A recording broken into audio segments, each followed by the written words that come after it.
thanks very much for joining me on that. That's an honor having you here, really. Thank you, man. And the owner of the channel 666, Mr. Dylan, is from Greece. Yeah, of course. He always gets like super excited when I bring some Greek names to the podcast. Yeah, he's been not a close friend, but I mean, because we don't know him in person, but I mean, we know him since the very beginning. Like when we first released the first album, we uploaded some stuff, and he's probably the coolest from the bunch of uploaders. Where are you based at in Greece? I am in Thessaloniki, which is the second biggest city of Greece. It's in the north. Thessalonica. I think it's Thessalonica in Portuguese. Yes, yes. Cool. Wait, you're from Portugal? I'm from Brazil. From Brazil. Okay. All right, come on, let's start it. Let's do a timeline to start it from the very beginning. I want to know first how you got into the musical world, your first contacts with music, if you had any family influence on that, your favorite bands from back then, and how you learned how to play the bass. Well, I certainly had some family influence in this matter. My first contact with music actually was through my sister. She's 8 years older than me, and so when I was like very young, maybe 4 or 5 years old, she was already a teenager. So she was very much into Nirvana. You know, most kids at that time were. And she had like cassette tapes with Nirvana and Offspring. I think even some Black Sabbath too. So I think I was very influenced by this stuff and her friends. She had all these like long-haired skater friends and stuff. So I think I kind of liked that style and music when I was very, very young. I used to not want to cut my hair because of that and Yeah, headbang and stuff like that. cool. Um, so then I pretty much forgot about all of that up until my when I was also a teenager again, which would be when I was around maybe 13 years old, and I started, randomly listening to some classic rock stuff, like the Scorpions and most basic stuff, really. But then my father picked up on that, and he was like, okay, so if you like this style of music and electric guitars and everything, then maybe you like this. So he gave me some CDs of Rolling Stones and Beatles and Jimi Hendrix and the Animals, all this classic rock stuff, and I became hooked immediately. It was a fast transition into heavy metal too, Black Sabbath and Rainbow and Dio and Iron Maiden. I think that was my initiative with music, and as soon as I started listening to that stuff, then I wanted to be in a band too. I think which is the pretty normal. So I wanted to become a guitar player, but the truth is I kind of sucked in this. All right, Uh, so stuff. yeah, I didn't have the patience to practice, and I tried some lessons. It wasn't my cup of tea. So then there was this school teacher who made a school band to play some covers for the Christmas celebration or something, and there was no bass player in my school. So I figured out I could play the bass lines on the guitar because it was far easier than playing the chords, and I liked it. I was pretty good for that thing. And then that teacher, he gave me a bass of one of his friends, which was very cool of him. He was a metalhead, kind of very like into tapping and all these guitar techniques. Yes. Uh, and then it's nice being a bassist in your hometown because there are no bassists. There are very few, so I could easily find bands and stuff. Yeah, and that's pretty much my story up until that point. Right. At which point you first met the guys from Naxatras? This was in my first year of university. I was studying film, cinema, and John, our guitar player, he was also studying cinema. We were in the same year together, and we met. We had lots of fun and discussing about bands and what we liked. We were in the same wavelength musically. At that point, we were listening to Caius and bands like Night Stalker from Greece, or maybe, of course, more classic stuff like Pink Floyd and whatever. And we said, maybe we should jam. Then he said, I have a friend, Kostas, he plays drums. They used to have bands in high school together. And I had another friend who played guitar. So at first we were a four-piece, but after a while, after maybe a couple of years, we became a power trio. Cool. Yeah, it was through film school basically. Why did you guys chose the name Naxatras, and what's the meaning behind it? Um, at first we were called Dust, and then we were called Temple, but we were not really satisfied with any of these names because they're not so original. I mean, there's already a band called Dust. I think it features a guy from the Ramones too. Cool. Yeah. And then we said we have to find a more sophisticated name or a more unique name. And those days I was reading stuff about Hindu astrology. I was not like reading whole encyclopedias about it, just Wikipedia stuff. Yeah. Yeah. So I wrote three names down. One was Naxatras, and I don't remember the other ones. Probably the other one was called Lunar something. Yeah. And the guy said they picked Naxatras from those choices. So then we became Naxatras. It sounds very different. Very good. It's a good name, I Yeah, guess. and it's the phases of the moon in Hindu astrology. It's so the full moon, for example, is a phase. No, it's more specific than that. It's not just the full moon or something, but it's connected also to some constellations and other things. But it's mostly picked because it sounded nice, Yeah. and it has to do with the moon, of course. Do you still are you still interested on Hinduism? Still research about it, or just back on that time? Maybe occasionally, not so much anymore, but I still really dig that stuff. I think Hinduism is probably the religion that I think that describes some things that are connected with physics and the universe and its structure very spot on, despite being so ancient. I think that's why, for example, at CERN in Switzerland, they have the statue of Shiva outside because I think these guys were onto something at the time. They didn't know how to express it science-wise, maybe, but I think they were catching some of the principles of how the universe works, and they were expressing it through the whole gods and mythology of that era. And the whole aesthetic around it's very, very beautiful. Yes, of course, the aesthetic is very important too. I've been a Buddhist for quite a long time, and I use it to Okay, do a lot of mantras. okay. And I think that in some way you guys can transmit that same energy to your music. It's very trippy and reflective as well. Is that intentional or just happens? That's a very nice thing to say for our music. Thank you. All right. Uh, a funny one right now. What do you think is the best way to listen and to enjoy an Naxatras album?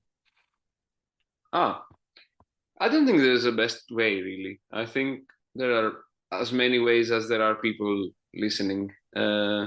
We've heard all kinds of stuff, from very everyday stuff to very weird stuff. Uh, there are some people that study with our music. There are some people that do extreme sports with our music, or some people that maybe take drugs or have sex with our music, or just I think all of these are very nice to hear. It's just anybody really connecting a moment in his life or experience of his life with our music is important. But the thing what has the most impact for us is when someone says that that our music helped him through a dark period or a sad period. I think that's the best thing anyone can say about your art is that it helped this person. Now it leads to Naxatras' debut self-titled album, which seems to have become a super viral all over the internet, and with the song Waves reaching 13 million views, which is quite an achievement. Hmm. So yeah, how was this mystical album written, recorded, and produced? This is it's a nice story because we were playing around for about 3 years since we were formed around early 2012, and we had been writing our own songs from the very beginning. We never played covers. So this started forming into the songs you hear on that album, and we were starting to think that maybe we should do a demo recording or something like that. And then I went to buy tickets to for a thievery corporation show that was in Thessaloniki. So I went to a record store to buy the tickets, and at the counter there were some cards that said Jesus analog recording, and I was like, "What the fuck is that?" Jesus analog. It strikes the eye. Uh, and I just picked the card and I called. That's how I met Jesus. Not the guy called Jesus. He's called Elias. Really, he's a Greek guy. Um, so this guy, he lived in a village not too far from Thessaloniki, very very small village, and he told me he'd been doing these analog recordings, and he tried. Basically, we had no clue at the time about what is an analog recording really. So I think the first phone call lasted about 2 hours or something like that. Well, Yeah, and he convinced us that the best idea. He didn't really convince us. He just told us that we can go there and record. He just told us that it's going to be a live thing. He records everything live, and we're like, "Fuck yeah, that's how we play anyway." That's how we play live. We just pick on our instruments and we jam. And we went there to record the demo basically, and we stayed there for 3 days.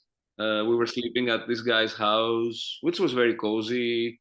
His wife was like making tea and food and stuff for us. Bina, she's a very kind person, and we just prepared the sound for 2 days. I have to let you know that at the time we had practically no equipment. We had only a cheap bass, cheap guitar, probably the cheapest things we could find at the time, yeah. and just a couple of pedals, and no amps. We used the things Jesus had at the studio, but he knew the equipment and he knew how to record on a cassette tape and make it sound, vintage and all this vibe of the '60s recordings. So 2 days we set up the sound, and then the third day we just play all songs live, 8 songs in one day, just like that. Like 4 songs, then a break for food, then 4 songs. We probably did 1 or 2 takes for everyone, for each one of them, no more. And that was it. We just went there to record the demo, and then we listened to the demo, and we're like, this sounds really cool. Actually, it has something going on, and we probably couldn't play the songs any better. Anyway, they were played like a concert, pretty much. We said, why don't we make it into an album? So we just, I spoke with a friend of mine, Chris. We were from the same hometown, and Chris RW, he designed the cover, and we just found was the channel Stoned Meadow of Doom, and we told him if he wants to upload our album there, and he just uploaded it, and in like a few days we just see thousands of views. We're like, what the fuck is going on? We did. Nobody expected even a small percentage of that to happen at the time. I think it had like, maybe 40,000 views in a month, something like that. And we couldn't imagine that this would grow to have like 5.5 million views some years later. So it was lucky also, with lots of coincidence happening together to help this take place. Were the songs previously written already, or that was done during the record? No, the songs were written, but probably there were some parts that were not 100% decided before, because we used to jam more at the time. Like we said, okay, there's a guitar solo here, but it could go on for a minute or a minute and a half. We were just letting it flow a little bit, but practically we knew more or less where we did what. All right, cool. And the cover art is super cool, super classic. Yeah. Became a classic, I guess. Next one, I have recently watched the live concert you guys did at Acontisma. Is that the right pronounce? Yes, Akodisma. Acontisma, all right. Just a mind-blowing place and an amphitheater Yeah. with beautiful light effects. It remind me a lot of Live at Pompeii from Pink Floyd. That's very nice. Yeah, we were hoping to have something close enough, you know. Could you tell me a bit about that place and how was doing that concert? So this was an initiative by Onasis Foundation. I don't know. Do you know Onasis? The guy, he used No. to be a billionaire, like a legendary figure. Anyway, this guy was probably the richest Greek ever, Onasis, and now he's dead for many years, obviously. But there is a foundation in his name, and they make some cultural events, happenings, and stuff like that. So this was during the quarantine that they decided that they should, since there were no live shows at the time, they would make recordings of shows privately, no audience allowed, and they would stream them later live on YouTube. I mean, So at first we were a bit skeptical the first time they told us that. Actually, they were speaking with our booking agent Christos from Greece because he was with his team. They were doing shows in Akodisma, which is a very beautiful place indeed. So they wanted to have us play there. And at first we were a bit skeptical because, like, a gig without people, isn't it a bit weird? But then after we saw that the quarantine would last for a long more than we thought at the beginning, then we said, okay, fuck it, let's do it. And it actually turned out really nice. Also, we just went there and we did 2 takes. That was it, and we kept the second. What you see there is all from the second take, but they needed some shots to play around with the first one too. But the music is all from the second take. Cool. That's a very beautiful concert. And it fits so well to the kind of music you guys do. Yes, it turned out really nice after, and it was the first one we did. Not the first show, but the first video that came out with our keyboard player, and he was in the band for. I think he was already in the band for a year at the time, but because it was the COVID lockdown and stuff, we didn't have a chance to do a lot of shows with him. So Yeah. many people were first introduced to the keyboards and synths in the band from the Akodisma video. Awesome. All right. Next one. This question was not in the script. I added it like yesterday.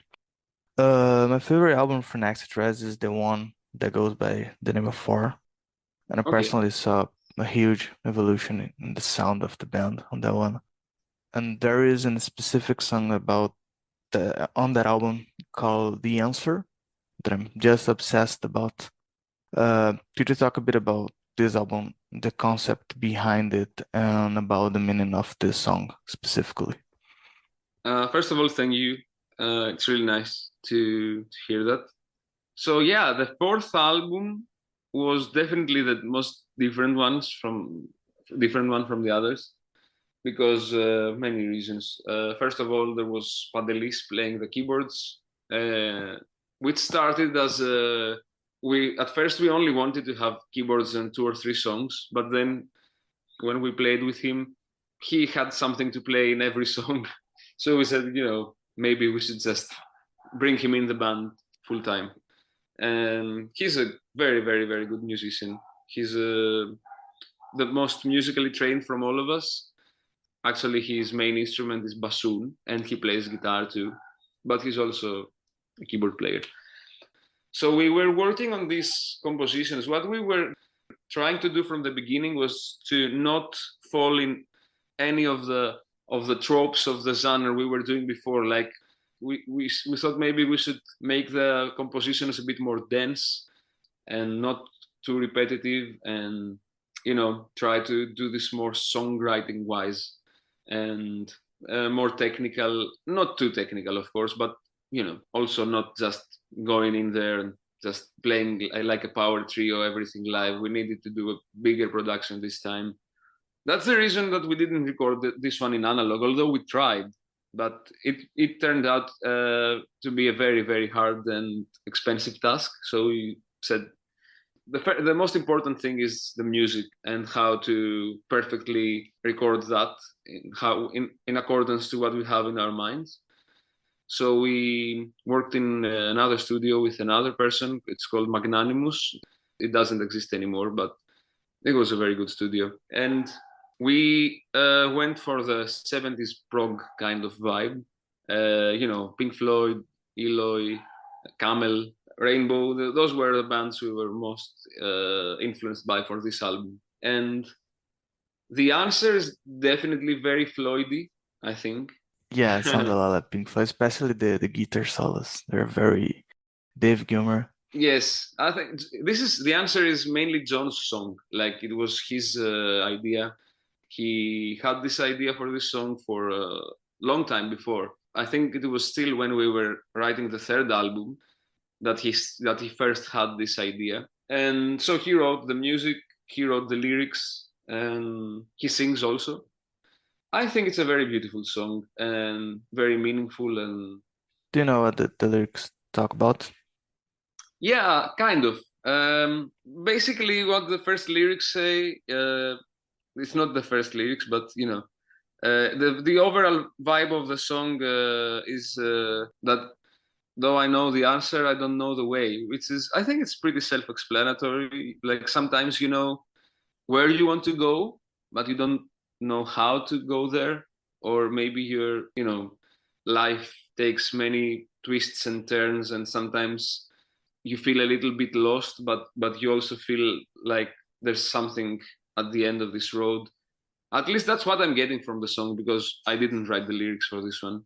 But we managed to fit this into the concept of the album, because the album is like a concept album about it's a fantasy story, fantasy slash sci-fi.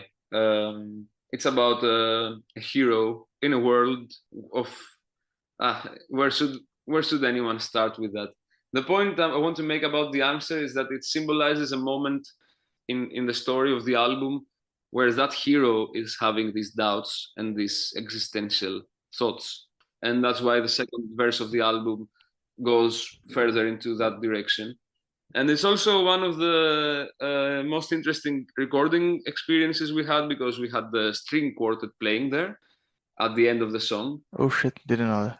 Yeah, it's actually a string quartet. It's 2 violins, a viola, and a cello. And I think they really, the moment that they enter just with the guitar solo is very touching. The first time I heard this, it brought tears to my eyes, of course.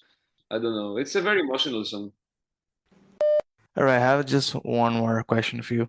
You guys have recently posted a picture on studio recording the next album for Naxatras. So yeah, how's it going so far, and what can we expect from it? Can you give us some spoilers? Okay, yeah. This is our fifth album, and we practically finished the recordings. We only have one more day to go and finalize everything. Then it's off to mixing and mastering and stuff. So music-wise, it further explores the direction we went into with the fourth album. So there's still synths and keyboards, even more so. They play, I mean, a more central part now, and it has definitely some electronic music influences, and there's also a lot of Eastern elements and Anatolian rock stuff Awesome, inside. awesome. Yeah, there are lots of influences in this one. It's probably the most different one from all the others. It's even more different than the fourth one, and it's also the biggest production we've done until now. There are other instruments too. There are percussion.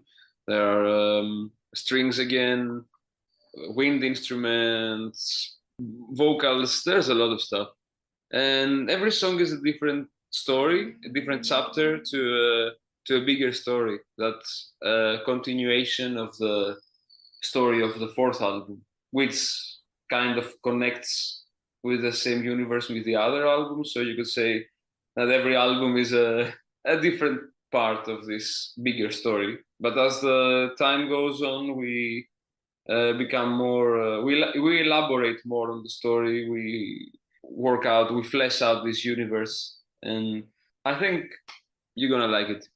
That's very exciting. Hmm. Looking forward for that. They have a date for that approximately. It's looking like it's gonna be, I'd say, early 2025 for the full album, but there's definitely gonna be some singles and stuff before that. Still in 2024, yes. Yeah, I mean, early next year, hopefully it will be out All at right, most. I don't know. We'll see. deal. All right. Yeah. John, that was an absolute pleasure and honor having you here. Do you want to send the last message to the Mr. Doom community that will be watching it on YouTube? I just want to say a very, very big thank you to everyone that's been listening to us and supporting us. Also to George, Mr. Doom, who's been supportive from the very beginning, and to you for this opportunity. And we really can't wait to share the next album with you guys, and also see you at a show near your town. Uh, Brazil is not in the plans until now, but we really, really, really want to go to South America. Just it's a bit tough coming from Greece and all, but I think we're gonna work it out at some point. Thanks, man. Thanks a lot. Thank you again, man. Thank you. Cheers.